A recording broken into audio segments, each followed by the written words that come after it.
Hello everyone, welcome back to the new video of English. आज हम बात करने वाले हैं ईडियम्स के बारे में। बहुत ज़्यादा कॉमन ईडियम्स हम डिस्कस करेंगे जो आप अपनी डेली इंग्लिश में यूज़ कर सकते हैं, यानी कि रोज़ाना जो आप अंग्रेज़ी में बातचीत करते हैं उसमें आप इन ईडियम्स को यूज़ कर सकते हैं। सबसे पहला ईडियम है मिस द बोट, यानी कि मिस द अपॉर्चुनिटी। इसका मतलब हुआ जब आप किसी अवसर को खो देते हैं, किसी अपॉर्चुनिटी को खो देते हैं, लूज कर देते हैं, उसे कहते हैं मिस द बोट। नेक्स्ट है बर्न ब्रिजेस, यानी कि रेन अ रिलेशनशिप या डैमेज अ रिलेशनशिप। किसी भी रिलेशनशिप को ख़त्म कर देना, डैमेज कर देना, उसे कहते हैं बर्न ब्रिजेस। इतना ख़राब कर देना किसी भी रिलेशनशिप को कि वो वापस बेहतर ना हो सके, तब हम यूज़ करेंगे बर्न ब्रिजेस। नेक्स्ट है स्पिल द बीन्स। इसका मतलब हुआ शेयर अ सीक्रेट। किसी को ऐसी बात बताना जो सीक्रेट हो, जो आप किसी से शेयर ना कर सकते हो, उसके लिए हम यूज़ करेंगे स्पिल द बीन्स। हिंदी में हम इसे कहेंगे भेद खोल देना या अपना रहस्य बता देना, यानी कि स्पिल द बीन्स। नेक्स्ट है कट कॉर्नर्स। इसका मतलब होता है to do something cheaply.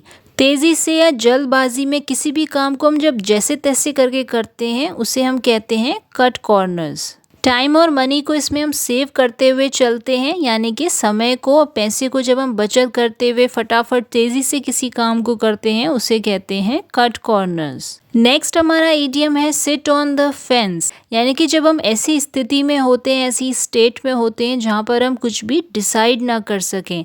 Unable to decide होता है इसका मीनिंग, यानी कि दुविधा में होना, यानी कि अनडिसाइडेड सिचुएशन, उसे कहेंगे sit on the fence. Next हमारा ईडियम है go to the extra mile, यानी कि एक्स्ट्रा एफर्ट। किसी भी चीज़ को जब हम हासिल करने के लिए ज़्यादा प्रयास करते हैं, यानी कि एक्स्ट्रा एफर्ट डालते हैं, उसे कहते हैं go to the extra mile.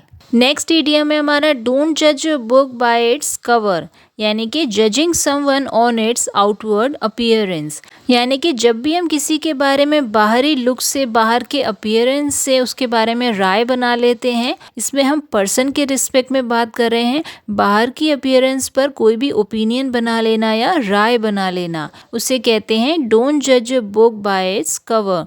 Next हमारा ईडियम है वॉकिंग ऑन एगशेल्स, यानी कि बी केयरफुल, सावधान रहना। कोई भी चीज़ आप बोलते हैं, करते हैं, उसके लिए सावधान रहना ताकि किसी को हर्ट ना हो, कोई आपसे अपसेट ना हो। कोई भी बात आप कर रहे हैं उससे किसी की फीलिंग को हर्ट ना हो, किसी को बुरा ना लगे, उसे हम कहते हैं वॉकिंग ऑन एगशेल्स। नेक्स्ट हमारा ईडियम है नो पेन नो गेन, यानी कि to work hard in order to succeed. Suffering is necessary in order to achieve something. कुछ भी अचीव करने के लिए पेन सहना ज़रूरी है, बिना पेन के कोई भी बेनिफिट नहीं होता है। इस तरीके से जब हम बोलना चाहें वहाँ पर हम यूज़ कर सकते हैं no pain no gain. Next है कीप योर चिन अप। इसका मतलब होता है स्टे पॉजिटिव, यानी कि होपफुल या चेयरफुल रहना ड्यूरिंग डिफ़िकल्ट टाइम्स। आशावादी रहना, प्रसन्न रहना मुश्किल समय में भी, तब हम बोलेंगे keep your chin up.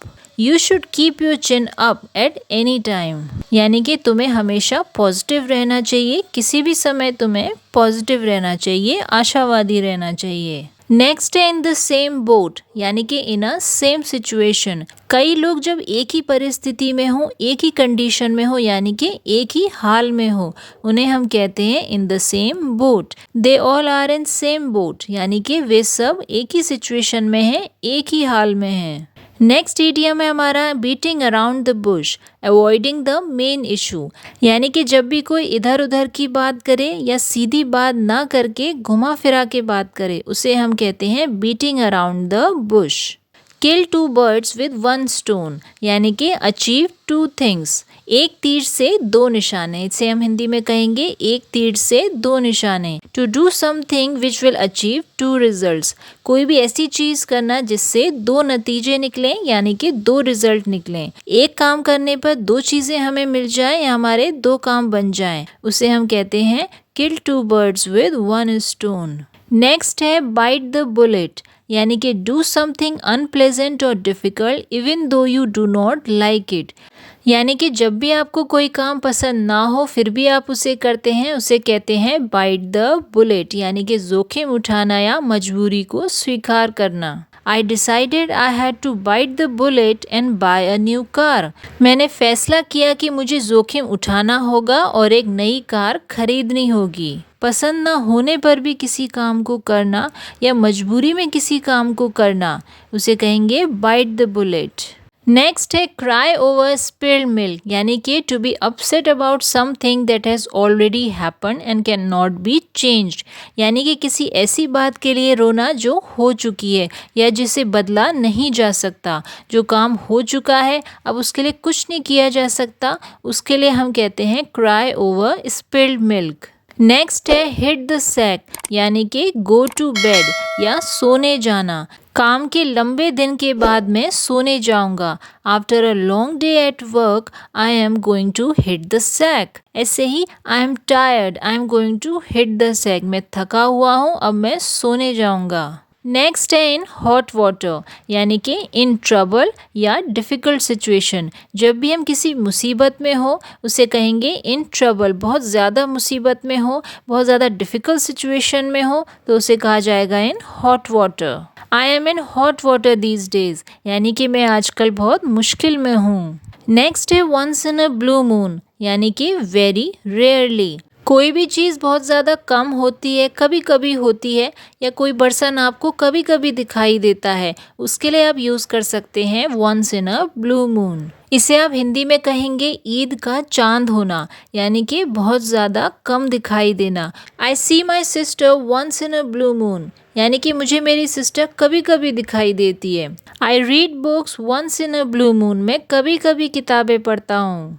Next है ऑन क्लाउड 9, यानी कि एक्सट्रीमली हैप्पी। जब आप बहुत ज़्यादा खुश होते हैं, प्रसन्न होते हैं तो उसे कहते हैं ऑन क्लाउड 9, यानी कि 7वें आसमान पर। आप इसे हिंदी में कह सकते हैं 7वें आसमान पर। He was on cloud 9 after getting his first job, यानी कि अपनी पहली नौकरी मिलने के बाद वह 7वें आसमान पर था, यानी कि बहुत ज़्यादा खुश था, बहुत ज़्यादा प्रसन्न था।